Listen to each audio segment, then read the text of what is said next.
Stuck, slow moving, or on target? What does your school's attainment look like? Can this DFES army of colourful stickmen really help when it comes to personalising progress? Tracking down underperforming pupils and getting results before it's too late is a passion of the DFES's Chief Advisor for School Standards, Sue Hackman. I think these children just don't get it. They don't get the point of school. They feel that education is something that's done to them. Her stickmen charts break down groups of pupils who, one way or another, are not reaching national expectations. She hopes they'll be useful for schools. But do they tell you anything new?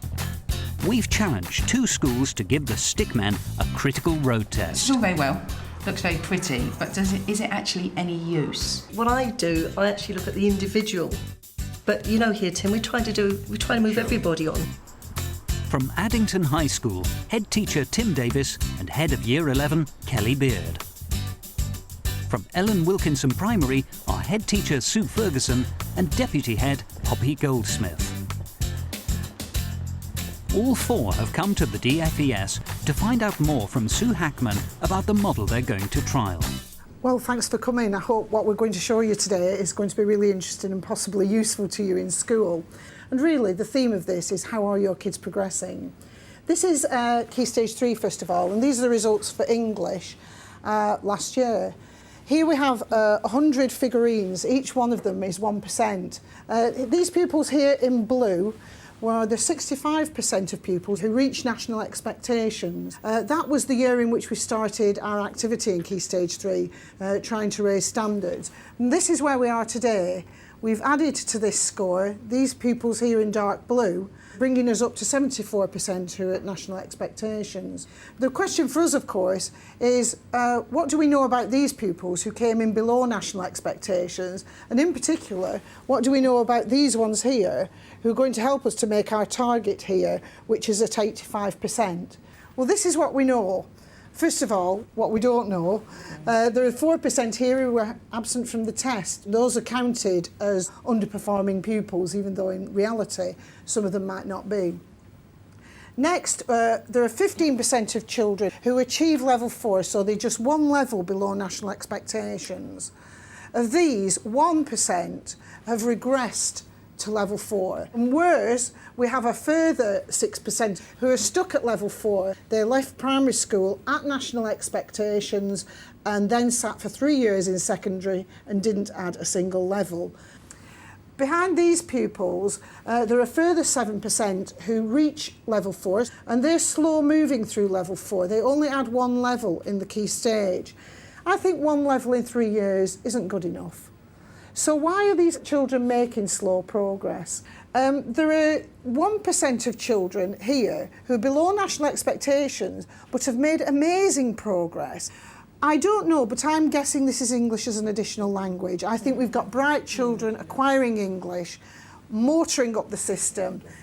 You'd be a bit more depressed if you knew that they stick there.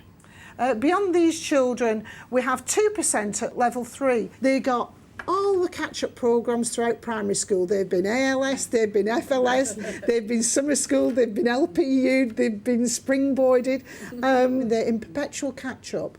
I think these children need someone with them who understands learning to the core, who takes no nonsense, knows how to get a learner, support them and bring them on, because these children have actually given up on themselves. The other children at level 2 are below, and as you might guess, many of them have statements of special educational needs or possibly School Action Plus. One of the interesting things for me about these under-attainers is they all want and need a different solution.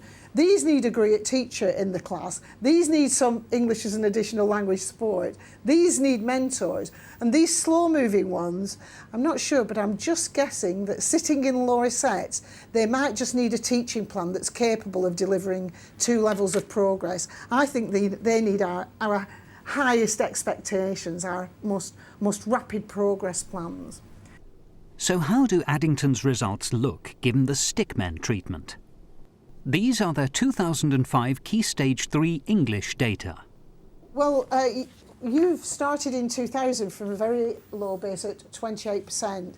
But the dark blue figures here, this rate of progress, who could ask for more than this? That is just fantastic. What was the gist of how you did that? It was a school that I took over as head in 2001, and my judgment would have put it into special measures. We were in serious weaknesses after Ofsted in 2002, and it was to do with really having a complete restructuring of the fundamentals, the curriculum, the teaching and learning, the leadership, the ethos. Whatever it is, it's obviously been very successful. If Tim's school is already improving successfully, is the stickmen approach any use to him? What Sue's saying is schools have done well, but we can look at groups of pupils and we can look at varied strategies that can take things up further. And behind all that, it's not just, I sense, an attention to national targets or school targets. I think it is a passion there about what it means for individual pupils and the whole purpose of it all. Addington High School sits on the edge of a large estate in Croydon. Despite low levels of prior attainment and high levels of mobility, the school has improved significantly using their own targeting strategies for underperforming students. Kelly Beard is responsible for the school's data tracking.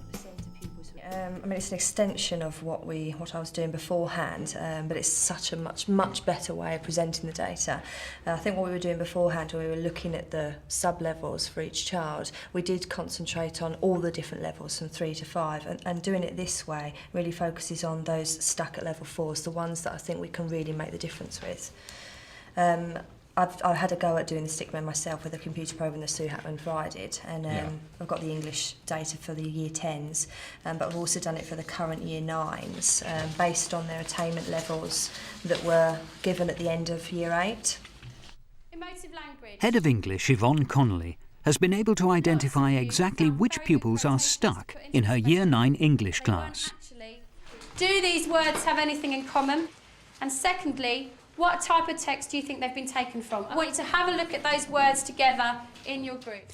There are about 7 students in that class who I would consider are stuck at the moment and aren't progressing on to the next level. I actually grouped them so that they were mixed ability, so that they were in different tables and they were able to work with students who actually can perform quite well in most skills areas. And I don't think those groups would remain the same for every lesson, because we want to look at, every time they do an activity, who did it well, who needs extra help on it, and you have to look at them as individuals. What kind of text do you think these words could have come from? We think it came from a horror text because most of the words here are actually negative. In terms of the categories, we've certainly looked at stuck pupils and we've looked at pupils who are making fast progress. I think what we maybe need to think about are the pupils that are slow moving. As a school, we've said moving 1 level is the minimum expectation, so there hasn't really been a drive or a focus onto those pupils. So it's maybe something we can have more dialogue about. Back to the stickmen. What picture do they paint for Ellen Wilkinson Primary School and their 2005 Key Stage 2 English data? I've represented it on your primary diagram as the number of pupils. I didn't want to scale it up to 100 because I seriously thought you might like to go away and write the names on. Yeah. And I'd be interested to know if you could write the names on. This is tremendous then. You've got 37 of all the kids, 54 in school at the moment. And 37 of them reach national expectations, so well done, that is terrific. But you've got 11% that achieved level 3, and you'll see that in common with national averages, you haven't got any stuck either, but you did have one who'd fallen behind from being well ahead of the class. Do you know who it was? Not off the top of my head, okay, no. Well, I think that might be worth investigating. I was going to say, I probably could for this the cohort 2006. For the cohort you're in, but yeah. That's good. Because that's the game, isn't it? Because I've got it easy. Because I've got the figures retrospectively, and I was able to go and talk to the kids to whom it had happened. But the thing for the teacher is you need to see them before it happens to them and do something about it. 10% slow moving, I'd say, is probably your big challenge for your school, isn't it? On the other hand, they are at level 3 and they are slow moving, they're not stuck. So I'd say it's about how can you accelerate and have a slightly more ambitious pace for those particular children. And here you are, non-absent, well done. And here you are, again, very typical of national rates. You've got 6 children here who are at level 2 or below, and I'm hoping that you know who they are and that you'll have a theory about why they didn't make it. The more interesting business will be why this orange and these yellow characters didn't make it to national expectations. Ellen Wilkinson is a 2-form entry school in Newham, East London, with high levels of EAL pupils and a large SEN register. So what do they make of the stickmen approach? I thought that was a really useful meeting. How did you feel when they put our name up on the screen with our data for 2005? Got to be honest, my heart stopped, but I think it actually portrays where the school is really well, and also the journey we still need to take. Definitely. I must admit I got distracted by thinking who was that child that was slow moving. I know, especially as we've just been talking about this year's cohort. Yeah, I think it'd be useful to go back and have a look and then perhaps maybe try and do the same sort of thing with the 2006.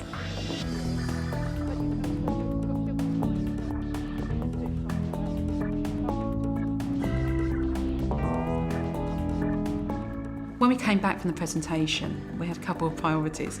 Number one was we wanted to actually go back to the 2005 data and actually identify that child. I was so miffed in that meeting that I couldn't name that child off the top of my head. And going back, I wanted to make sure that we had tried everything we possibly could to actually address that child's needs. Obviously, the next step was then to look at our 2006 data and see if this pattern was replicated. Thankfully, it wasn't. There's a very glowing picture. What I love about this is there's no colour. There's no colour, there is no stuck, there is no falling behind, and there are no slow movers.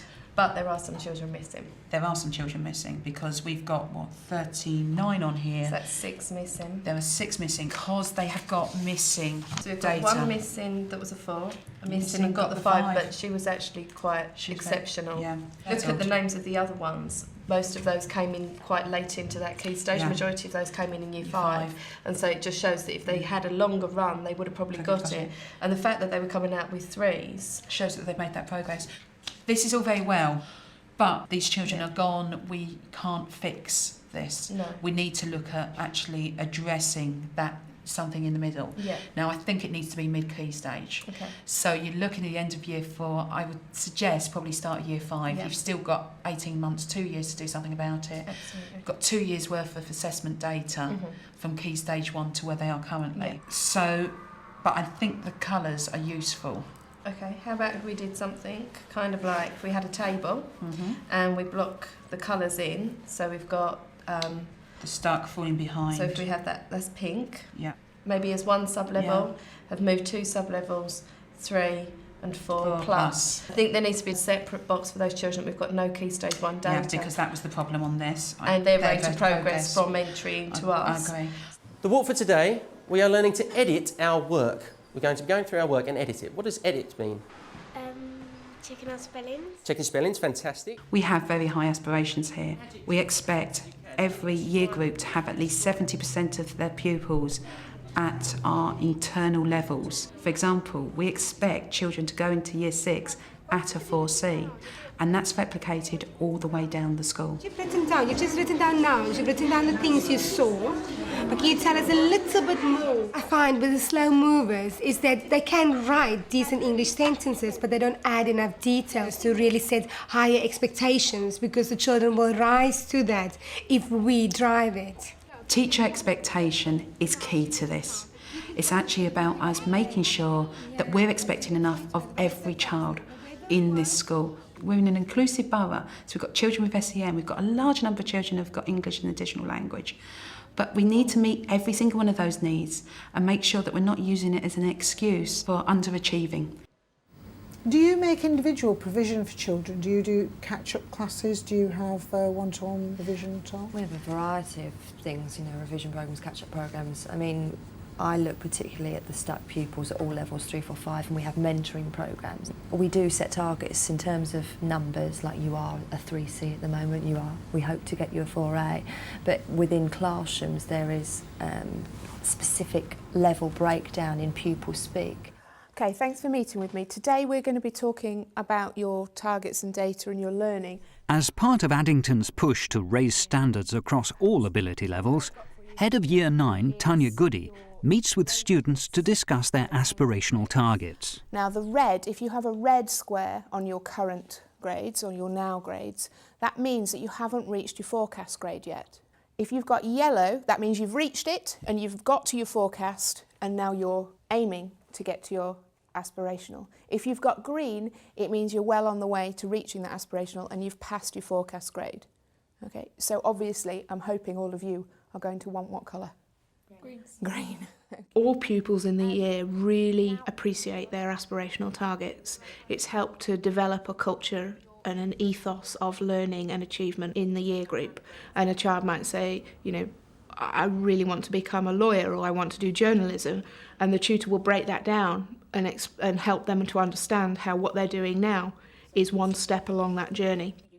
Our real need is to make sure that all the staff of the school are expert in how pupils learn best, looking at how we customise learning to individuals and groups of pupils. The purpose of our meeting today is to look at Darren's progress. Learning mentor Crystal Keary meets regularly with pupils who have been identified as not meeting their potential, especially those who are somewhat stuck in the middle. The mentoring process in the school is something that I've been responsible for in the last 2 years, and my idea behind it was we do spend a lot of time working with the gifted and talented pupils. There's a lot of support put in for SEN pupils and EAL pupils, but there's that kind of middle ground of pupils who get stuck and maybe all they need is just that little bit of encouragement and a little bit of attention. Now, number 13, this is to show increasing independence and initiative. That means that when you get your homework at home, do you sit down and do you straight away get on with it, or is it, I need a bit of help with this, I'm not sure about that. Mum, what do you think? Puts it off till the next day. It was very important that we got the parents on board, and I think parents want to know how well their children are doing, and they want them to know that they are being pushed in the right direction, that they are getting targets set, and that they're doing everything we can in school to support them and achieve those targets. Why do you think, rather, you're holding off on completing your work in some subjects?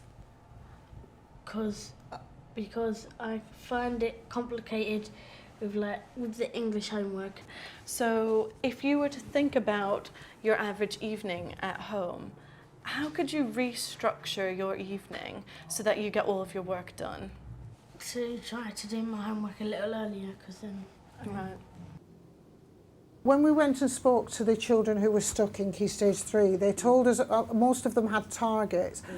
What they really liked in targets, though, were targets that were very specific and doable. And what they hated were these big wafty ones that they couldn't quite get their heads round.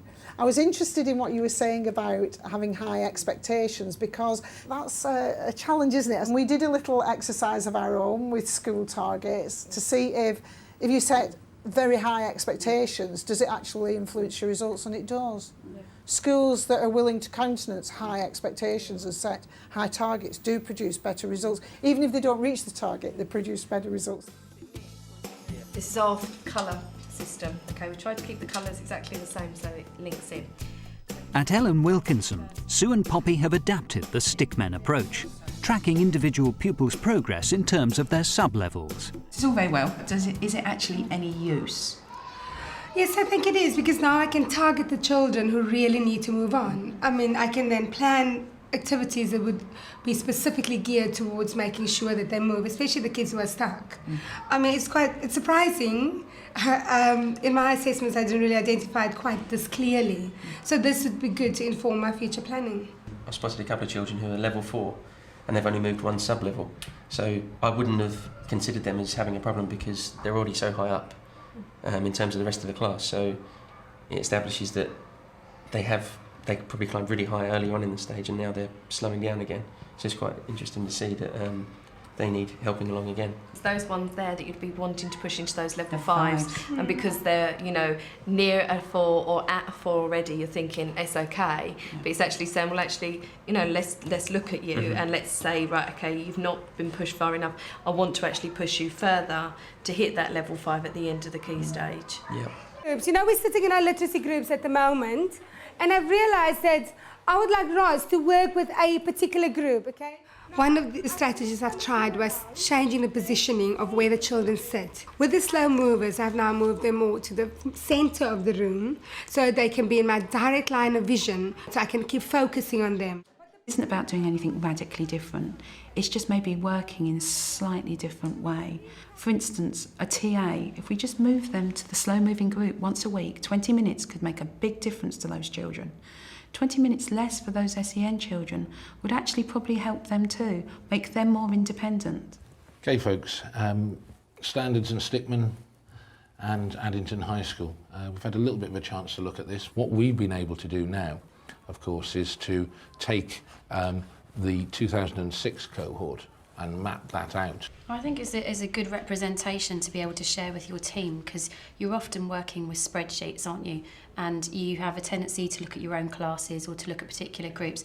And I think it's quite important for all staff to see where the cohort is. I still personally do like to look as a subject leader in a lot of detail at the sub-levels because I find that very useful. I can see it having a use, but I feel I like to look at the individual, because obviously I've had a problem with my stuff pupils at Key Stage 4. And whilst I see what is here, it does tend to marry up with what I've got around me and collecting at the moment. I'm a bit concerned really when I look at this, because what I do, I actually look at the individual as opposed to sort of blocks of people. The main difference of drive here is looking at those level 4s. If this is the drive, then I know I can perhaps put more resources into that particular cohort of people, those level 4s. But all the time we're driving at every level. The 5A's getting the 6s, the 6A's getting the 7s, the 7A's getting the 8s.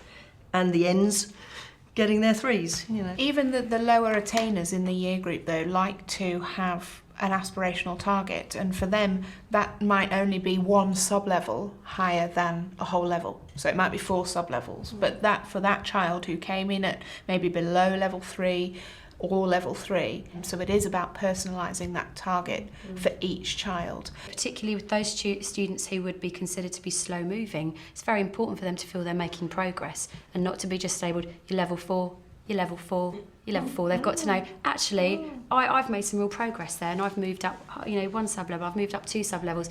Can I just check something out there? So if somebody comes in at from Key Stage 2 at 4A, and at Key Stage 3 they get 6C, in our terms, that's 4 sub-levels. What I would say is that's not enough for that student. What you're really saying is actually we have to be a little bit wary of these blue stick men, because whilst they're looking good on there, you're saying actually that's not good enough, because plenty of those blue stick men there are actually underachieving.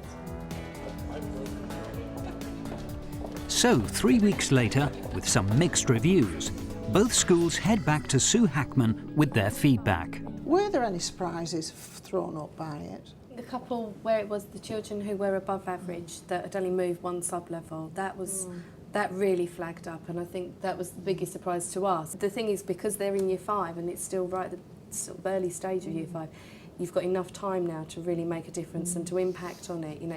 What was also helpful is we've sort of cross-referenced it against our behaviour tracking systems. Oh, tell all. Was there a correlation? Yes, there is, funnily enough. Funnily enough, children who have got very poor punctuality and attendance are slow moving. And I know doesn't sound rocket science, but it's actually that extra bit of leverage to actually say, look, your child is slow, you know, is slowing down their progress. And one of the aspects is the fact that, you know, they don't come in until about 15-20 minutes after the lesson starts. I think that's a very productive line of thought and very well worthwhile in the long run. And now I'm beginning to wonder how it's been in the secondary school. Well, we found it interesting, Sue. We've gone back and used the spreadsheet to look at the data that we're carrying within the school. But interestingly, we've also had a go at the current year 9, and that's provided us with some very valuable information at this stage in this academic year. So this is our current year 9. So at the moment there's obviously the 27% are stuck at level 4, 11% are slow moving. But it's now looking at those specific groups of pupils and what intervention we can put in place for those specific groups of pupils. And you've still got time to do something about them before you expect them to. Yeah. But what we felt was we needed to put names to the particular people. So I actually looked at particular groups of pupils, groups of levels. So I started to look at the blue men, but then within that I've used the same kind of colour coding that you used to track at level 5. So looking at the pupils who are stuck at level 5 and who are slow moving at level 5, who have made fast progress. But what about those pupils who came in at a level 5 and who maybe are still stuck at level 5? And unfortunately there are, you know, a few of those. I guess the ones that we're, you know, really interested in terms of raising those, you know, national statistics are this group of pupils. And what we need to put in place in terms of intervention for these. I'm fascinated that you're looking at stuckness in different levels, because when you focus on targets, or even at GCSE on level C, I suppose it's very natural for us to worry about the pupils who are on that borderline. But of course there are children who might be making poor progress who actually have rather good results. That's where raising standards comes from. Yeah. I think you're raising the bar. I think that's putting challenge into the system. I think in particular it's allowing us to test the strength of our data tracking systems and to make them even more coherent. It is looking at big structures within the school, and it's providing us with the opportunity to look in detail at particular groups of pupils or particular individuals, where they are in the school and also where they are in the subject areas. The bottom line is, numbers don't change anything. Graphs don't change anything. It's only when you bring it down to the individual pupil and look at their needs that's when the difference happens. And you have to turn that into action. You can analyse data a million different ways, but if you're not actually putting any action behind it and you're not actually checking to see that it's had the impact you hoped, what's the point? If you'd like to test out the Stickman model, you can get the spreadsheet via this programme's webpage on www.teachers.tv.